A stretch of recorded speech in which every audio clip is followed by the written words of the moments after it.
প্ৰেমিকৰ সৈতে পলায়ন কৰা মাতৃৰ বাবে পুত্ৰই পাতিলে শ্ৰাদ্ধ। কিন্তু কিয়? এক চাঞ্চল্যকৰ ঘটনা।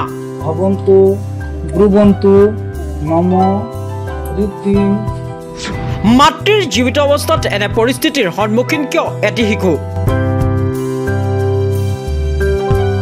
এটি 7 বছৰীয়া ল'ৰাই নিজৰ জীৱিত মাতৃৰ শ্ৰাদ্ধ কৰিলে।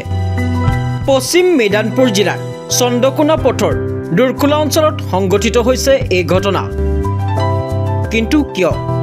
সেই প্ৰশ্নৰ অন্বেষণ কৰি গাঁওখনলৈ গৈ দেখা গ'ল যে এজন 4 বছৰীয়া ল'ৰাই নিজৰ যৌৱনৰ লগত শান্তি স্থাপন কৰি আছে। মুণ্ডন কৰি মাকৰ ফটোখনৰ সন্মুখত ৰাখি এগৰাকী ব্ৰাহ্মণৰ ৰূপ লৈ এই শান্তিৰ এই কামটো কৰিলে। তেওঁৰ মাকে 8 বছৰ বয়সত পৰিয়াল এৰি আন এজন মানুহৰ লগত পলাই গৈছিল আৰু ল'ৰাটোৱে অনবৰতে মাকক বিচাৰি আছিল। চলিত বৰ্ষৰ 6 এপ্ৰিলত তেওঁৰ মাতৃৰ মৃত্যু হয়। তাইক বিচাৰি নাপাই কণমানিজনীৰ পিতৃ মাতৃৰ পৰিয়ালে অৱশেষত ঘটনাটো বুজাবলৈ ল'লে। কৈছে যে তেওঁৰ মাতৃৰ দুৰ্ঘটনাত মৃত্যু হৈছে আৰু তাই কেতিয়াও ঘূৰি নাহে। আৰু এই ঘটনাই গোটেই গাঁওখন কঁপাই তুলিলে। এফালে বহু লোকে কান্দি কান্দি কৈছে যে তেওঁলোকৰ পৰিয়ালৰ সদস্য মৰিল। পৰিয়ালটোৱে নিজৰ ছোৱালীৰ দৰে ভাল পাইছিল যদিও এই জঘন্য কাণ্ডৰ বাবে পৰিয়ালে তাইক মৃত বুলি ভাবে বুলি জানিবলৈ দিয়ে। কি নাম তোমার? অংশুমান ঘোষ। মা মরে গেছে। আচ্ছা, মা আর আসছে না? মা কোথায় গেছে জানো? কি হয়েছে মায়ের?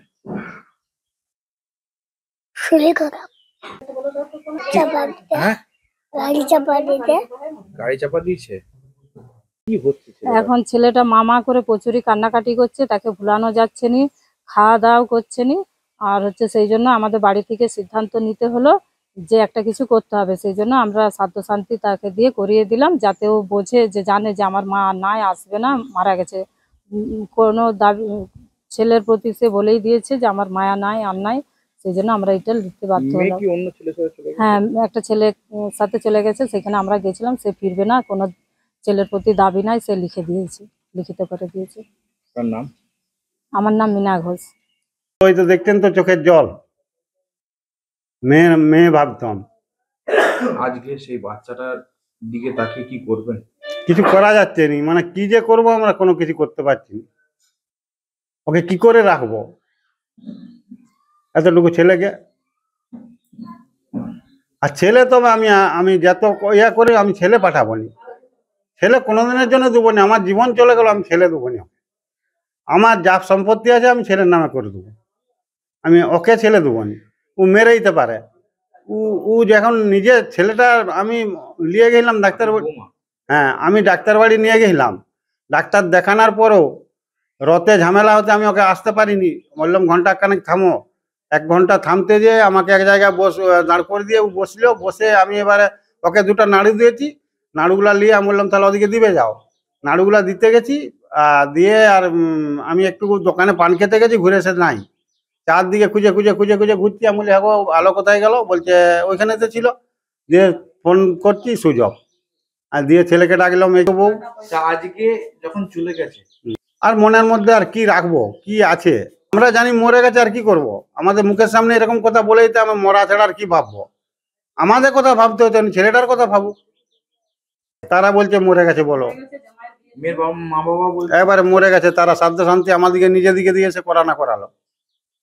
আপনার নাম? তপন ঘোষ। কে হন? আমি সম্পর্কে দাদু হতাম। প্রচুর ইয়ার্কি ফাতাল আমি করতাম, নাত বউয়ের সঙ্গে যেমন করতে হয়। কিছুই বুঝতে পারিনি ভাই।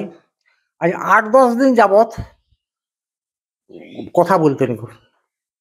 যাই হোক, এই জিনিসটা তো ঘটবে। সব থেকে বড় কথা, বাচ্চাটার জন্য ভিতর গুড় করে আমি অবাক হয়ে আছি। আমার 77-78 বছর বয়স। এই প্রথম আমি দেখলাম আমার জ্ঞানে। আচ্ছা ওই গেল, আগেকার যুগে আমরা দেখেছি একটা ছেলের বয়স হতো 40, একটা মেয়ে এসছে কত 12 বছরের, সেও তো সংসারটাকে মানিয়ে নিয়ে চলেছে, কিন্তু কি করলেন সেই জিনিসটা যাচ্ছে না। এটা একেবারে অসম্ভব জিনিস, এটা মেনে নিতে পারছি না। একটা বাচ্চাকে ছেড়ে চলে যাবে, মানা যাচ্ছে না। এখন মৃত বলেই ভেবে নিচ্ছে, আর কি করব। আর ওইটুকু বাচ্চাকে যদি ছেড়ে চলে যেতে পারে, সেটা মৃত বলেই ভাবতে হবে তাকে। আমার নাম হচ্ছে অজয় উকিল। ব্যুরো রিপোর্ট, অসম ফার্ষ্ট।